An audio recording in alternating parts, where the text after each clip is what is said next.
और उन्हीं के माध्यम से कुछ ऐसे बेसिक सवाल हैं, कुछ ऐसे कॉमन सवाल हैं जिनके बारे में आपके मन में भी कई बार विचार उठते हैं कि हमें इसके बारे में पता होना चाहिए। उम्र कितनी हो गई है, किस एज में जाकर हमें ज़्यादा सतर्क होने की आवश्यकता है, अगर कुछ ऐसे लक्षण जो डॉक्टर बताएंगे वैसे नज़र आते हैं तो फिर हमें किस तरीके की जांच करवानी चाहिए। और ये भी बहुत महत्वपूर्ण होता है कि आजकल कुछ ऐसी दवाएं भी हैं, अगर किसी के घर में ऐसी कोई हिस्ट्री रही है, आनुवंशिकता रही है हार्ट डिजीज से जुड़ी, तो वो अपने घर में ऐसी दवाएं रख सकते हैं और अचानक से कोई दिक्कत होती है, कोई आपात स्थिति पैदा होती है तो फिर हम उस दवा का भी इस्तेमाल कर सकते हैं। लेकिन ज़रूरी है कि वो डॉक्टर की सलाह के आधार पर ही लें।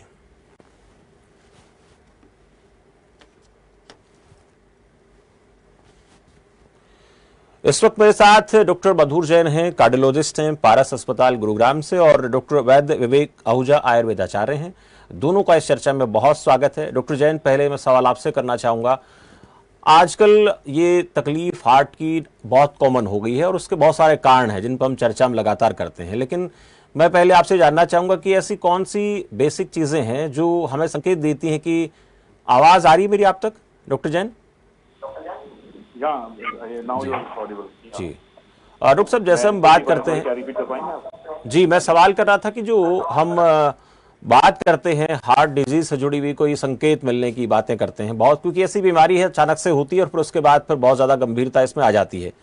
लेकिन अगर हम समझें कि कौन से संकेत हमारा शरीर देता है, कौन सी ऐसी बेसिक चीजें नजर आती हैं बॉडी में कि हमें अलर्ट हो जाना चाहिए और अपनी जांच करा लेनी चाहिए? हाँ जी, आप ये पूछ रहे हैं कि क्या संकेत आते हैं अगर हार्ट अटैक या हार्ट की समस्या आती है? जी जी जी जी। ये जब भी कोई हार्ट की प्रॉब्लम आती है तो उससे पहले जरूर कुछ केसेस में बॉडी डेफिनेटली हमें कुछ संदेश देती है जो कि हमें समझनी चाहिए। जी। क्या है कि अगर कोई भी काम करते हुए आपको छाती में दर्द हो रहा है, जो छाती में दर्द आपका जॉ लाइन से लेकर के आपकी नेवल, आपकी नाभि तक कहीं भी आगे पीछे लेफ्ट राइट कहीं भी हो सकता है। अगर इस तरह कोई हार्ट में पेन होता है, छाती में दर्द होता है, या उसके साथ साथ आपको कोई भी काम करते हुए बेमौसम पसीना आता है, घबराहट होती है, चक्कर आते हैं, अगर इस तरह कुछ हो रहा है तो आपको सोचना चाहिए कि हमें हार्ट की प्रॉब्लम हो सकती है। अगर ऐसा कुछ होता है, स्पेशली अगर आपकी फैमिली में किसी को हार्ट की कोई प्रॉब्लम रही है या कोई आकस्मिक डेथ स्पेशली यंग एज में अगर हुआ है और आपको ये सिम्टम आ रहे हैं, तो आपको डेफिनेटली आपको एक डॉक्टर के साथ और एक कार्डियोलॉजिस्ट के साथ आपको एक कंसल्टेशन लेकर के इन सब चीजों की इवैल्यूएशन कराना चाहिए। डॉक्टर जैन, जैसे आपने दर्द के बारे में कहा कि जबड़े में होता है, नाभि तक पहुंच जाता है, तो ये दर्द किस प्रकार का होता है, कितने समय तक रहता है और समयावधि क्या रहती है, कौन से वक्त पर ये ज्यादा दिक्कत करता है? सॉरी, मैं आपका सवाल सुन नहीं पाया, क्या आप रिपीट कर पाएंगे? जी जी, मैं ये जानना चाह रहा था कि जो जबड़े में दर्द आपने कहा, ये किस तरीके का दर्द होता है, नाभि तक होता है और कितने समय तक रहता है, और इसकी टाइमिंग को लेकर कुछ बता पाएंगे दर्शकों को कि ज्यादातर इस वक्त में आपको परेशान कर सकता है?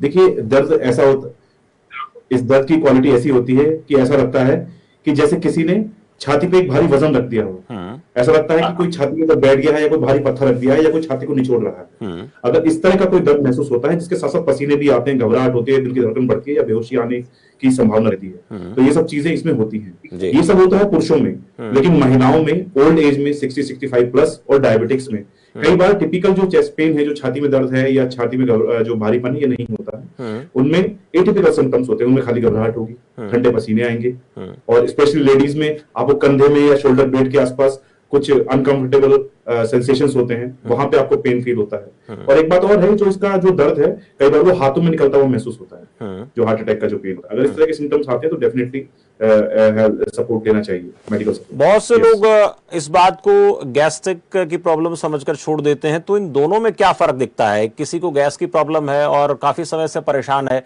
वो तो इस बात का पता लगा लेता है कि हाँ ये दिक्कत है और मैं इसकी दवा लूं तो आराम हो जाएगा, लेकिन बहुत से लोग ऐसा शुरुआत में भी मानते हैं कि हार्ट अटैक है या फिर गैस का दर्द है, तो कुछ और ट्रीटमेंट करने का प्रयास करते हैं, घरेलू तरीके से काम करने की कोशिश करते हैं।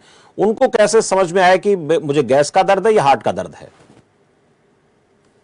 देखिए, गैस का अगर दर्द किसी को है तो गैस का दर्द होगा तो साथ में उनको एसिडिटी होगी, खट्टा पानी बनेगा और बर्निंग सेंसेशन होगा चेस्ट में।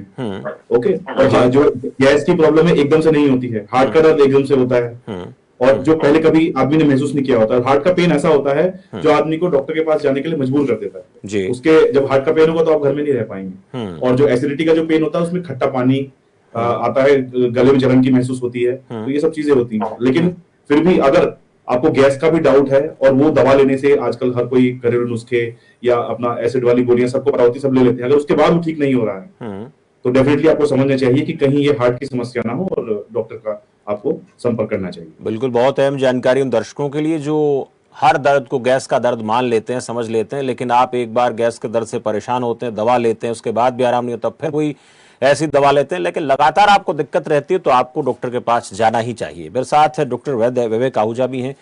डॉक्टर, मैं आपसे जानूंगा डॉक्टर आहूजा कि हम आयुर्वेद में परिभाषित करते हैं अपने हार्ट की डिजीज को, तो किस तरह से हम इसको परिभाषित करें कि वास्तव में बीमारी क्या है, किस तरीके की तकलीफ है ये, और क्या इसके संकेत आपको नजर आते हैं आयुर्वेद के हिसाब से?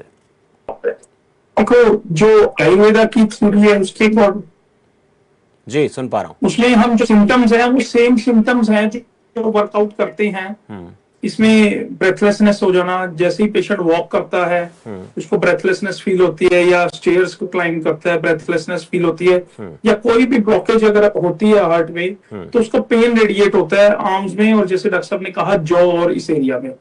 तो ये बेसिक सिम्टम्स हैं जिससे हम ये आइडेंटिफाई करते हैं कि हार्ट की प्रॉब्लम है, इस पेशेंट को प्रॉब्लम हो सकती है। पैरेलली कहीं ना कहीं उसे ये सिम्टम्स भी आ जाते हैं। कुछ पेशेंट्स में पैरों में स्वेलिंग आनी शुरू हो जाती है, जिसे पिडल एडिमा कहते हैं, उसमें हम रूल आउट करने की कोशिश करते हैं कि कहीं ये हार्ट से रिलेटेड तो नहीं है। तो इन कलेक्टिव जो सिम्टम्स हैं इनको देख के हम हार्ट की तरफ रूल आउट कर लेते हैं।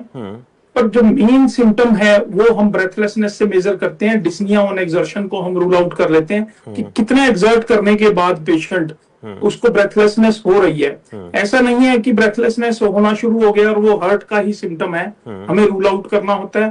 पैरेलली हमें ये देखना होता है कि अगर उसे रनिंग करने पे, कितनी रनिंग करने पे ब्रेथलेसनेस फील हो रही है, क्या वो 3, 4, 5 मिनट 6 मिनट तक रनिंग कर पा रहा है, ट्रेडमिल पे दौड़ पा रहा है, या वो पार्क में जॉगिंग करता है, तो उसे अगर वो 6 मिनट तक दौड़ पा रहा है तो हम उसे रूल आउट कर लेते हैं विदाउट एनी इन्वेस्टिगेशन। जैसे दी रिनाउंड कार्डियोलॉजिस्ट हैं या डॉक्टर साहब हमारे साथ है, he will agree with me कि जैसे टीएमटी का टेस्ट है, हम 6 मिनट तक उसे वर्कआउट करते हैं। अगर कोई पेशेंट 6 मिनट तक टीएमटी टेस्ट को पॉजिटिवली कर लेता है, वो टेस्ट नेगेटिव आ जाता है, तो हम ये फाइंड आउट कर लेते हैं कि उसे डिजीज है या उसे डिजीज नहीं है। तो अगर आप जॉगिंग भी कर रहे हैं, घर पे स्टेयर्स को क्लाइंब कर रहे हैं ऊपर नीचे 2-3 बार, आपको सांस की दिक्कत नहीं है, तो आप ये सोच सकते हैं कि आपका हार्ट मजबूत है। और हमारे सिस्टम में ऊपर वो गॉड ने एक बड़ी अच्छी चीज दी है कि उसने कोलेटरल्स बनाए हैं। अगर आप रेगुलर एक्सरसाइज करेंगे, रेगुलर वर्कआउट करेंगे, तो कोलेटरल्स इतने डेवलप हो जाते हैं। कोलेटरल्स का मतलब एक बड़ी, अगर आपकी खून की सप्लाई आ रही है और उसके साथ छोटी सप्लाईज हैं, वो इतनी अच्छी डेवलप हो जाती हैं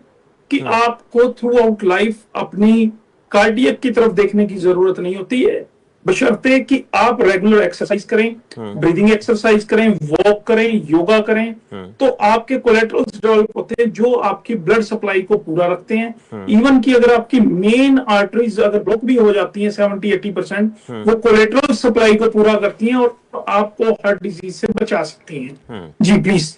जैसे आपने बताया कि छोटी जो सप्लाई होती है अगर वो प्रॉपर तरीके से काम कर रही है और उसके बाद 70-80% तक भी दिक्कत है, ब्लॉकेज है, तो भी दिक्कत नहीं है, तो क्या माना जाए कि जो ब्लॉकेज का एक पैमाना क्या है, मापदंड क्या है कि इतनी ब्लॉकेज होने के बाद अगर वो काम नहीं भी कर रहे हैं, नॉर्मल कोई व्यक्ति एक्सरसाइज नहीं करता है, तो कहां पर जाकर पता लगता है कि बहुत रिस्की पोजिशन में आ गया व्यक्ति?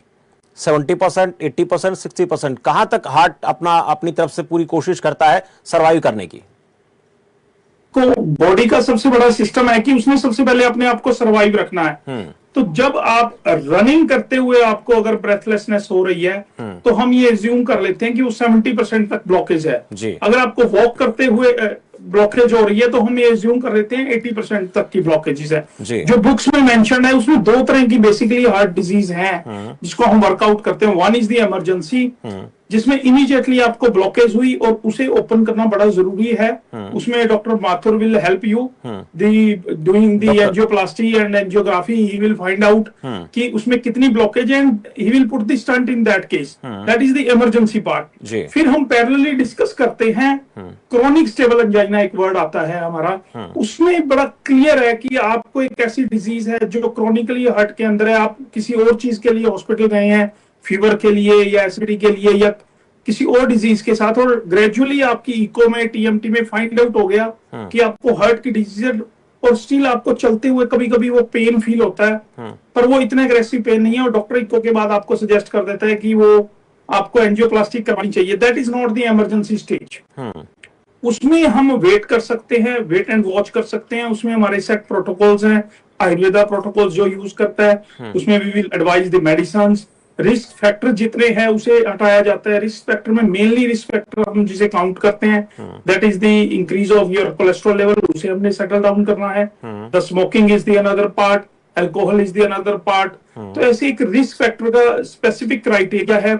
आपकी फैमिली हिस्ट्री तो नहीं है, आप स्मोक तो नहीं करते, अल्कोहल तो नहीं लेते, तो अगर आप इन चीजों को, आपका एलडीएल कितना है, टोटल कोलेस्ट्रॉल कितना है, अगर आप उन सभी चीजों को सेटल कर लेते हैं तो क्रोनिक स्टेबल एंजाइना के अंदर हम without any procedure through Ayurveda उसे ट्रीट कर सकते हैं विद वेरी गुड रिजल्ट्स। तो हर एक एंजियो कार्डियक पेन में जरूरी नहीं है कि वहां कुछ ना कुछ इंटरवेंशन की जाए, कोई स्टंट प्लेस किया जाए। ये स्टडीज कहती हैं कि मोर देन 80% केसेस ऐसे होते हैं जिसमें हम विदाउट प्लास्टी, विदाउट स्टंटिंग वर्कआउट कर सकते हैं विद द गुड रिजल्ट्स। जी बिल्कुल। आज के दौर में बेहतर ऐसी दवाएं हैं, उनका इस्तेमाल करके भी गंभीर अवस्था में पहुंचने से पहले अगर हमें पता लग जाता तो अपने आप को हम कवर कर सकते हैं डॉक्टर की सलाह के मुताबिक। डॉक्टर मधुर, एक बात आपसे मैं पूछूंगा कि हार्ट डिजीज को लेकर कहा जाता है कि अक्सर लोगों के दिमाग में एक ही बात होती है कि हार्ट अटैक, लेकिन इसके अलावा भी कई तरह की बीमारियां होती हैं जिनके बारे में लोग नहीं जानते। उनको लगता है कि अटैक आना या हार्ट फेल होना ही एक बीमारी है हार्ट की, इसके अलावा और भी कई दिक्कतें इसकी होती हैं। उनको लेकर आपका क्या कहना है जो आज के दौर में हम देखते हैं कि ज्यादातर बढ़ गई हैं? जी बिल्कुल, बहुत अच्छा सवाल आपने किया, बल्कि मैं इस बारे में कुछ कहना ही चाहता था। जी डॉक्टर, देखिए, हार्ट की बहुत तरह की होती है। सबसे पहले तो छोटे बच्चों में या 12-14 साल तक क्या होता है कि जो कुछ जब हमारा हार्ट बचपन में, जब माँ के पेट में बच्चा होता है तो हार्ट बन रहा होता है, एक सिंपल ट्यूब से हार्ट बनता है। तो कुछ उसमें पार्ट्स, कुछ गैप्स, कुछ रह जाते हैं, कुछ कॉम्बिनेशंस, परम्यूटेशंस अच्छे से नहीं बनते, तो कुछ हार्ट में छेद रह जाते हैं, जो सबने सुने हैं। तो एक तरह की हार्ट बीमारी वो होती है, एक एंगल वो होता है।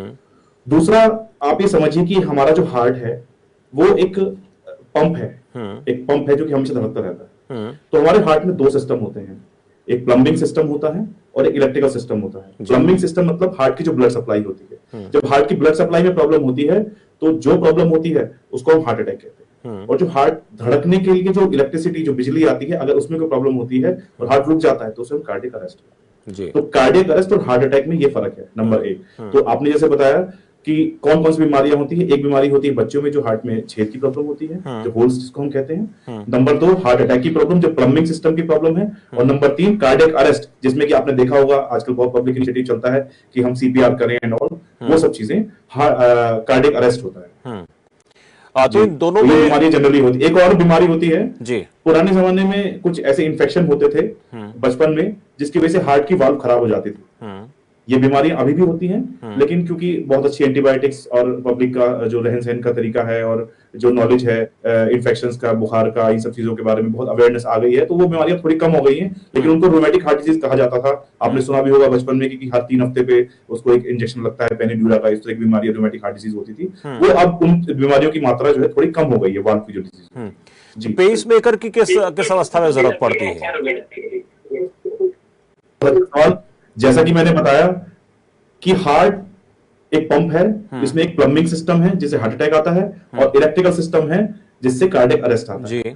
और ये जो इलेक्ट्रिकल सिस्टम होता है, इसी से धड़कन बनती है। तो हमारी धड़कन 60 से 100 के बीच में होनी चाहिए। अगर आप अपनी पल्स रेट नापते हैं या हार्ट रेट देखते हैं या मॉनिटर पे आप देखते हैं हॉस्पिटल में, तो 60 से 100 के बीच में आनी चाहिए। यानी जो इलेक्ट्रिकल सिस्टम है वो करंट 60 से 100 बार 1 मिनट में छोड़ना चाहिए, जिसका कि एवरेज 72 आता है, इसलिए हर जगह लिखा होता है हार्ट रेट मतलब 72। तो अगर वो हार्ट का जो नेचुरल इलेक्ट्रिकल सिस्टम है अगर वो वीक हो जाए तो हार्ट की जो धड़कन है, जो पल्स रेट है, जो हार्ट रेट है, वो 60 बार नहीं बनती, 60 बार धड़कन नहीं आती, तो कम आती है। तो अगर ऐसी कोई स्थिति लगातार बनी रहती है तो उस स्थिति में पेसमेकर की जरूरत पड़ती है, यानी कोई एक्सटर्नल सपोर्ट जरूरत पड़ती है जिससे करंट दिया जाता है जी, जिससे कि हार्ट रेट 60 से 100 के बीच में आ जाए। हाँ, बहुत अहम बात आपने कही है डॉक्टर विवेक आहूजा।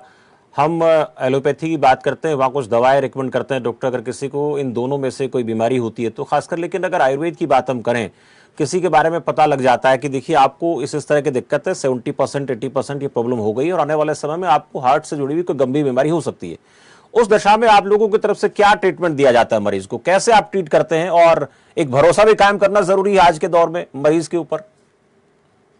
बड़ा सही सवाल। आयुर्वेद जिस थ्योरी के ऊपर चलता है उस थ्योरी में बेसिकली हम काम करते हैं आहार, विहार एंड औषध जी। आहार का मतलब है योर डाइटरी चेंजेस।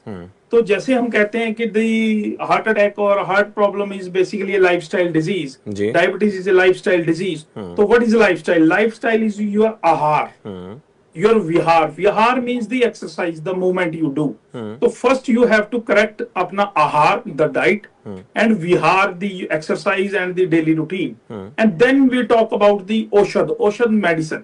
अगर आपका आहार और विहार दोनों ठीक है तो आपको औषध की जरूरत नहीं है, मेडिसिन की। पर जब ये life disease once it will enter in your body, आपको आ जाती है, तो ऐसा नहीं है कि आप उसी के साथ वर्कआउट कर सकें। 40 साल के अंदर जो डिजीज आपने अपनी बॉडी के अंदर डेवलप किया है वो 40 दिन के कंट्रोल पे आप उसे रिवर्स नहीं कर सकते जी। आपको एक डेफिनेट टाइम पीरियड उसे देना होता है अपने आहार के चेंजेस में, विहार के चेंजेस में, एंड डेफिनेटली कि डाउन द लाइन मेडिसिन। तो आप ये मत सोचें कभी भी कोई आपने डाइट चेंज किया है, कोई आपने एक्सरसाइज शुरू किया है, वो विद इन मंथ 2 मंथ्स आपको रिजल्ट दे देगी। आप ये एज्यूम करें कि आपको वो डिजीज आने में 40 साल लगे हैं, तो एटलीस्ट 1-2 इयर्स आपको देने पड़ेंगे उसे रिवर्स मोड पे लाने के लिए। और 80% पेशेंट्स ऐसे होते हैं जो इस रिवर्सल मोड पे आ जाते हैं। जब हम नेचुरल होम रेमेडीज की बात करते हैं तो कुछ ऐसे हमारे किचन के अंदर फॉर्मुलेशंस अवेलेबल हैं जो बड़ी हेल्प करती हैं हमारे हार्ट प्रॉब्लम्स को कंट्रोल करने में, उसे एलिमिनेट करने में, जिसमें से one of the we can talk about the arjun chhal. ये बड़ा हेल्पफुल है, इसका डिकॉक्शन करके जैसे हम चाय उबालते हैं वैसे इसको 1 चम्मच अर्जुन पाउडर को उबाल के हम ले सकते हैं। अदरक को हम ले सकते हैं, जिंजर को बॉयल करके। आंवला बड़ा अच्छा विटामिन सी का रिच सोर्स है, उसे हम जूस की फॉर्म में यूज कर सकते हैं। चुकंदर, बीटरूट को हम यूज कर सकते हैं। और हरे पत्तेदार सब्जियां जो नाइट्रिक ऑक्साइड जनरेट करती हैं उसे हम यूज कर सकते हैं डाइट में, जिससे कि हार्ट ब्लॉकेज को हम मिनिमम कर सकें। हमारा एक ही पर्पस होता है कि हम डैश के ऊपर काम करें। डैश मैं हर बार पेशेंट्स को कहता हूं, D for dash is DASH, D for diet, you have to control your diet.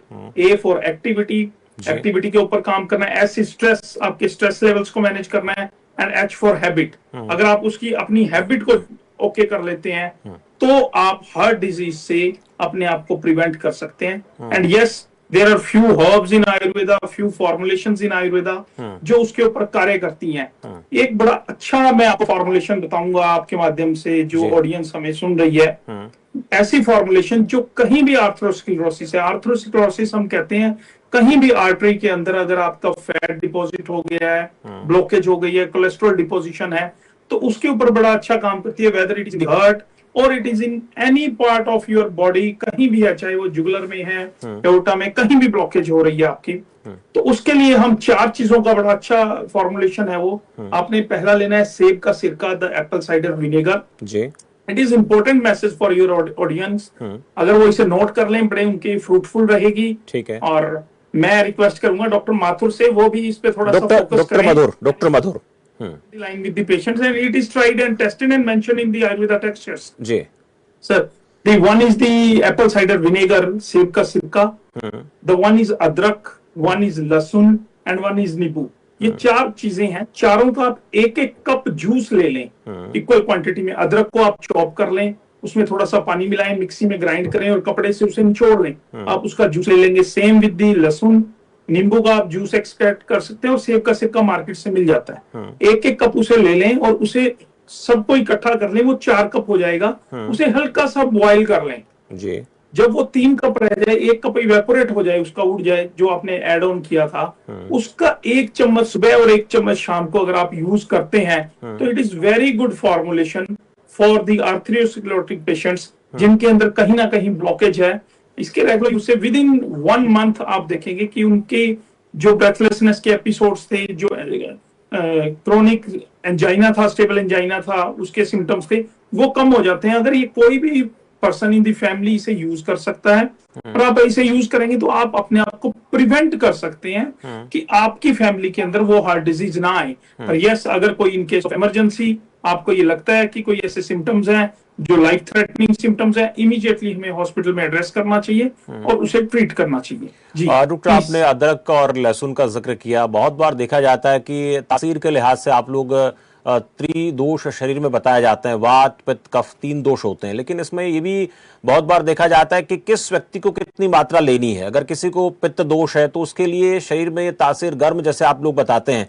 तो उन लोगों को क्या सलाह देंगे? क्योंकि बहुत से लोग अपनी मर्जी से कुछ भी ले लेते हैं, मात्रा ऊपर नीचे हो जाती है, फिर बाद में कहते हैं डॉक्टर ने गलत बताया, डॉक्टर ने सही नहीं बताया, आपने जो बताया ठीक नहीं बताया, ऐसे सवाल उठ जाते हैं। उनको क्या कहेंगे? अगर किसी के शरीर में ऑलरेडी पित्त दोष की मात्रा ज्यादा है तो वो बैलेंस कैसे करेंगे? किससे बैलेंस होगा?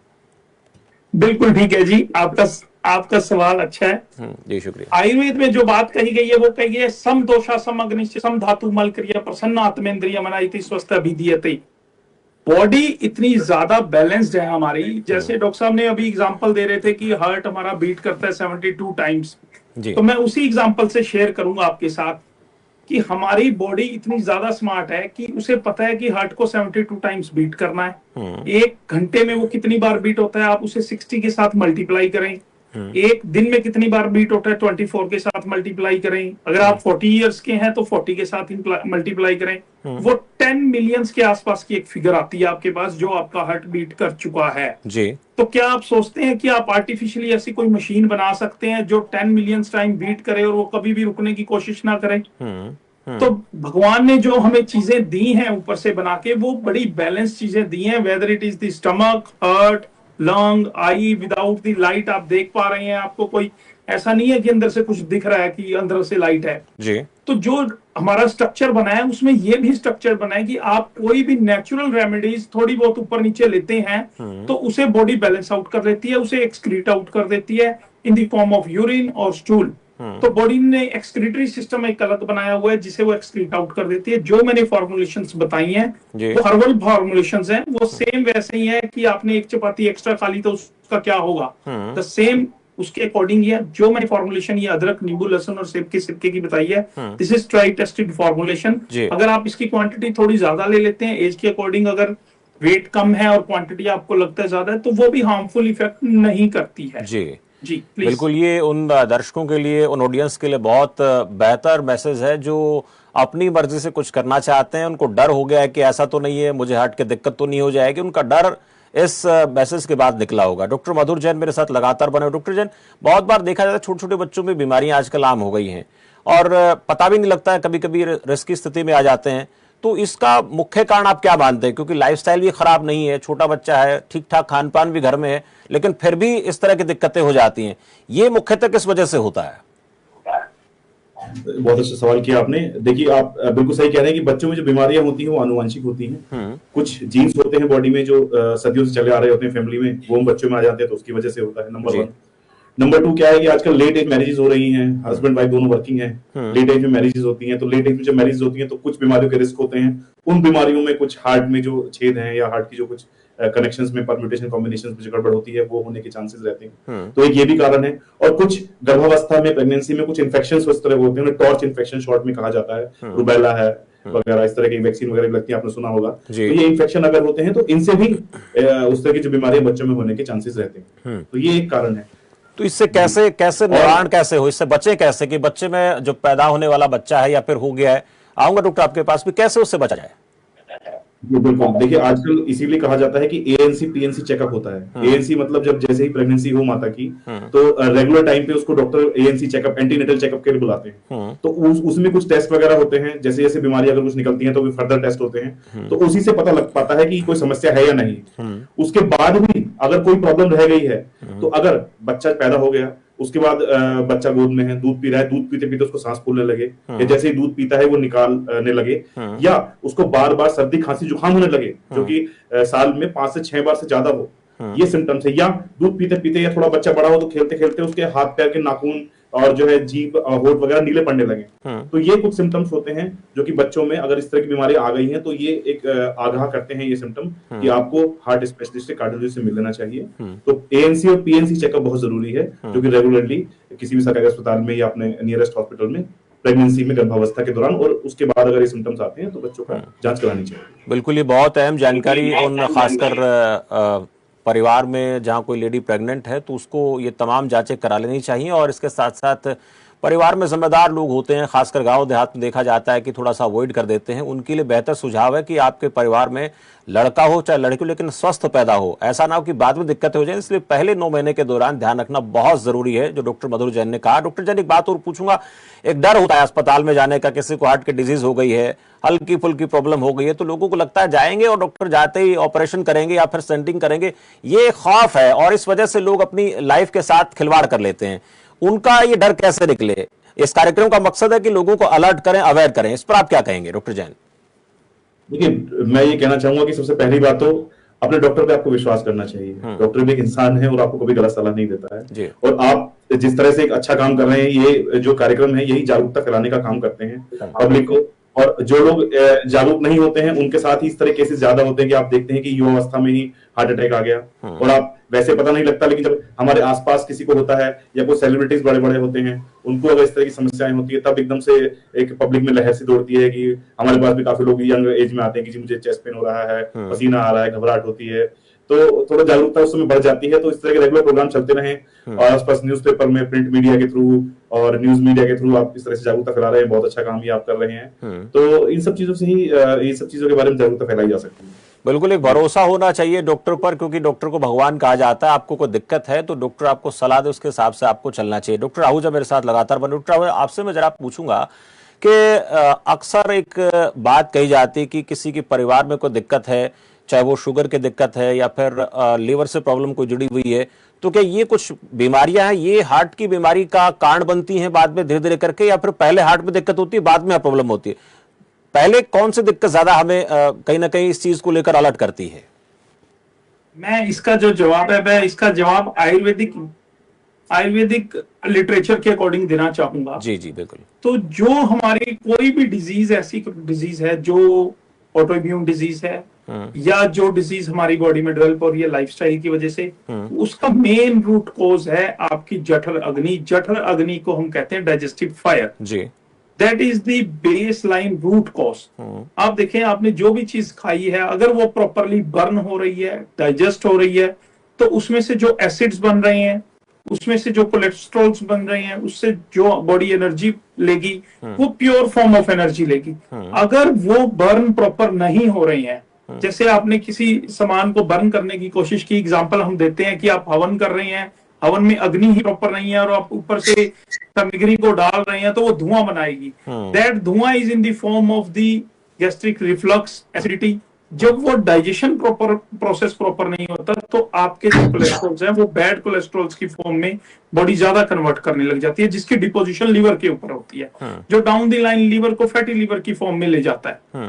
तो रूट कॉज इज आमा। आमा हम कहते हैं अनडाइजेस्टेड फूड को, that is the root cause. अगर हम उसे ट्रीट कर लेते हैं, आमा इज एसिडिक इन नेचर, अगर हम उसे ट्रीट कर लेते हैं तो हमारी ब्लड की एसिडिटी इंक्रीज नहीं होती, जिससे हमारा ब्लड प्रेशर इंक्रीज नहीं होता। आयुर्वेद लिटरेचर के अकॉर्डिंग अगर आपकी एसिडिटी इंक्रीज हो रही है और वो कहीं ना कहीं जाके आपकी ब्लड की एसिडिटी को इंक्रीज कर रही है, यूरिक एसिड को बढ़ा रही है, that will lead to the joint problems. अगर वो आमा प्रॉपर, आपका फूड प्रॉपर डाइजेस्ट नहीं हो रहा, वो बैड कोलेस्ट्रॉल बना रहा है, वो आपके आर्टरीज में जाके ब्लॉकेज क्रिएट कर रहा है, that will lead to another problem, whether it is the heart problem or jugular problem or stroke or anywhere in the body there is a blockage, वो एक प्रॉब्लम है। फिर आम अगर आपके ज्वाइंट्स में जाके स्टोर हो जाता है तो आयुर्वेद उसे आम वात कहता है, जिसे मॉडर्न में कंपेयर किया जाता है रूमेटॉइड अर्थराइटिस से। ये भी एक ऑटोइम्यून डिजीज की तरह स्टडी करते हैं हम इन मॉडर्न लिटरेचर्स। तो that disease is also due to the ama undigested food. तो द बेस रूट जो है हमारा वो अनडाइजेस्टेड फूड है।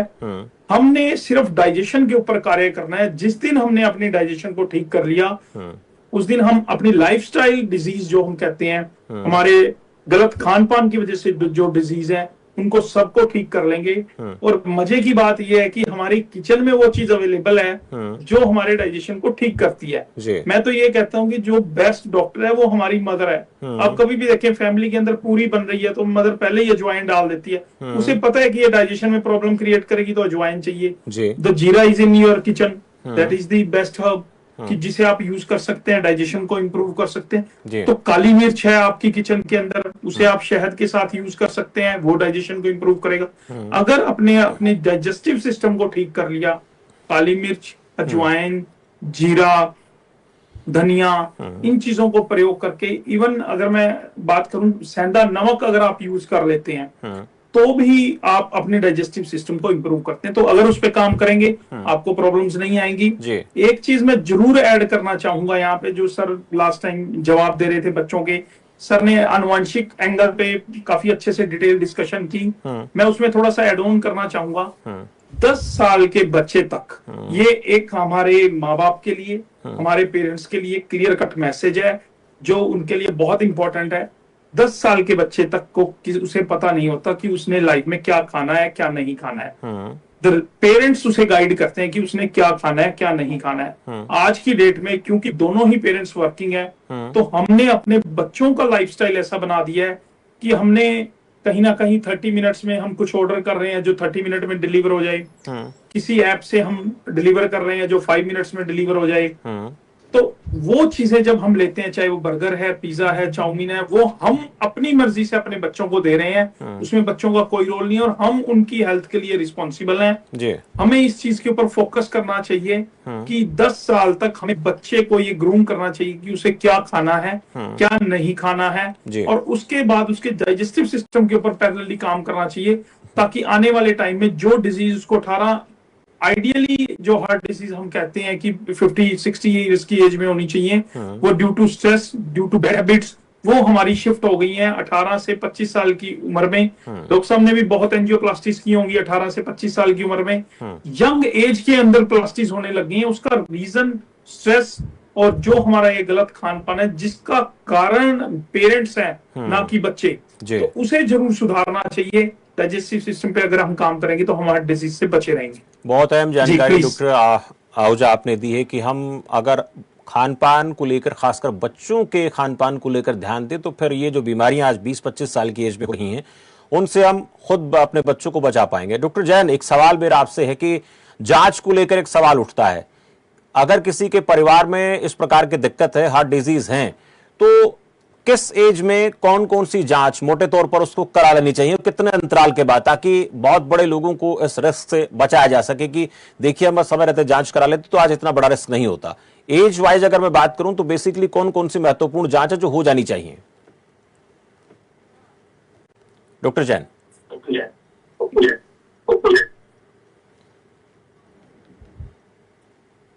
चलिए, डॉक्टर जैन से संपर्क टूट गया। मैं एक सवाल डॉक्टर आहूजा आपसे करना चाहूंगा, अगर मेरी आवाज सुन पा रहे हैं तो हमारे दर्शकों को क्या मैसेज आप देंगे, शॉर्टकट मैसेज क्या रहे आपकी तरफ से?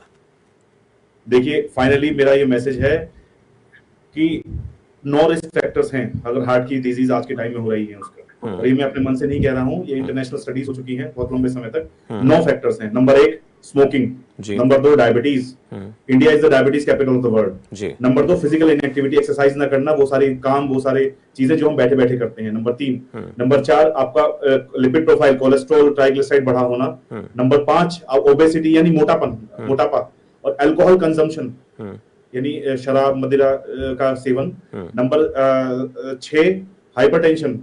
7 डाइट और स्ट्रेस। तो smoking, diabetes, physical inactivity, cholesterol, obesity, alcohol, blood pressure, आपकी बैड डाइट एंड आपकी स्ट्रेस, ये 9 फैक्टर्स हैं जो कि वर्ल्ड वाइड पाए गए हैं कि जो हार्ट की प्रॉब्लम, हार्ट की, ब्रेन स्ट्रोक की, इनके सबसे बड़ी जड़ जो है ये चीजें हैं। अगर इन पे आप काम कर पाएंगे तो आप अपने आप को स्वस्थ बनाए रख सकते हैं, सिर्फ हार्ट के मामले में नहीं, ब्रेन के मामले में, ओवरऑल चीजों के मामले में। एक छोटा सा सवाल और आपसे डॉक्टर जैन, छोटा सवाल जांच को लेकर मैं पूछ रहा था, जांच किस एज में किस तरीके की करा लेनी चाहिए, एक समय के हिसाब से पूछना चाहूं। अगर आप इन पर कंट्रोल करेंगे तो आप बहुत लंबे समय तक आप जो है इन चीजों से बच के रह पाएंगे। और खाने के बारे में स्पेशल एक लाइन कहूंगा, कहीं भी डॉक्टर साहब ने बताया कि 30 मिनट में पिज्जा आ गया और वगैरह वगैरह, कि आपको कभी भी आपको सोचना हो कि ये खाने की चीज है, ये अच्छी है या नहीं है, तो हमेशा ये देखें कि ये खेत में कोई चीज पैदा हुई थी और मेरे पास सामने रखी है, इसके बीच में कितना मीडिएशन है। अगर ये डायरेक्ट खेत से मेरी प्लेट में आई है तो सबसे ज्यादा प्योर है, और जितने इसमें स्टेप आए हैं, जितनी पैकिंग हुई है, जितने इसमें चीजें डली, जितने केमिकल डले हैं, जितनी मशीन सब निकली है, उतनी अशुद्ध है, उतनी खराब। तो नेचुरल चीजों की तरफ जाइए, फ्रूट वेजिटेबल्स लीजिए, बिल्कुल डायरेक्ट आ रहे हैं आपकी थाली में। और जो चीजें प्रोसेस्ड हैं, पिज्जा है उसमें या कोई भी चीज है उसमें केमिकल्स मिलके प्रोसेसिंग होकर आ रही है, तो वो कितनी अशुद्ध है और आपके लिए हानिकारक है। एक छोटा सवाल डॉक्टर जैन, आपसे मेरी आवाज सुन पा रहे हैं, छोटा सा सवाल आपसे मेरा, किसी के घर में हार्ट डिजीज ऑलरेडी है और दवाओं को लेकर बात होती है, तो आज के दौर में आनुवंशिकता घरों में ज्यादातर देखी जाती है, कौन सी ऐसी दवा घर में रखें कि आपात स्थिति हो तो ये लें, उसके बाद डॉक्टर तक पहुंच सकते हैं हम? जी, मैं आपकी आवाज में नहीं सुन पा रहा हूँ, डॉक्टर विवेक देना चाहेंगे इसका आंसर? मुझे क्वेश्चन क्लियर नहीं हुआ। मैं ये जानना चाह रहा हूँ, इन्होंने, मैं आंसर दे देता हूँ, पूछ लीजिए। जी जी, या एलोपैथी में दो, जी अच्छा जी, क्या था सर? डॉक्टर आहूजा सर, इनका सवाल था इमरजेंसी मेडिसिन जो हम घर में स्टोर कर सकें जिससे हार्ट अटैक को हम रोक सकें। एक एस्पिरिन टैबलेट होती है जो पहले हेडेक के लिए ऐड आता था, डिस्प्रिन एस्पिरिन का, तो एक 150 mg की जो टैबलेट आती थी सर दर्द की, तो वो आप अगर घर में आपके रखी हुई है तो आप उसको यूज कर सकते हैं। अगर आपको छाती में दर्द होता है, आपको लगता है कि हार्ट अटैक हो रहा है, पसीना आ रहा है, घबराहट हो रही है, तो आप टैबलेट लीजिए, 1 या 2 टैबलेट आप ले सकते हैं और इमीडिएटली आप जो है हॉस्पिटल की तरफ जाएं। तो उससे क्या होगा कि जो आपका जो हार्ट अटैक आया है वो थोड़ा बहुत अबॉर्ट हो सकता है, तो 10 to 20% ऑफ केसेस में जान बच जाती है अगर जाने वाली हो तो। दूसरी चीज एक सॉर्बिटेट की टैबलेट होती है जो जीभ के नीचे रखते हैं, देखिए उससे जान तो नहीं बचती है, लेकिन अगर आपको छाती में दर्द हो रहा है, बहुत तेज दर्द हो रहा है, तो वो सिम्टोमेटिक रिलीफ आपको डेफिनेटली दे देती है। तो ये 2 टैबलेट हैं, एक तो एस्पिरिन की टैबलेट होती है, वो 150 मिलीग्राम 325 तक 300 मिलीग्राम तक ले सकते हैं, तो 1 या 2 टैबलेट आप ले लीजिए और सीधे हॉस्पिटल आप जाइए, खुद जा सकते हैं तो खुद, नहीं तो किसी की सपोर्ट लेकर के आप डेफिनेटली आप हॉस्पिटल पहुंचे। तो बहुत अहम जानकारी डॉक्टर जैन और डॉक्टर विवेक आहूजा आप लोगों ने इस कार्यक्रम के जरिए दी। आप दोनों का इस कार्यक्रम में जुड़ने के लिए बहुत बहुत धन्यवाद।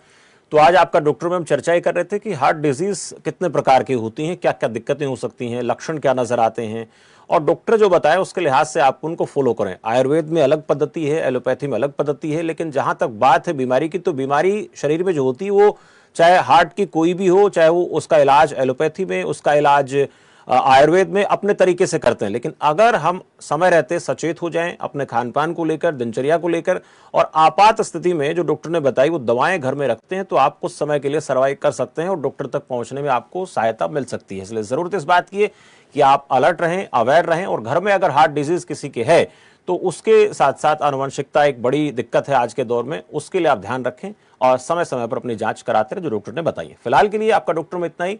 देश दुनिया की तमाम अहम खबरों के लिए आप बने रहें खबर फास्ट के साथ। नमस्कार।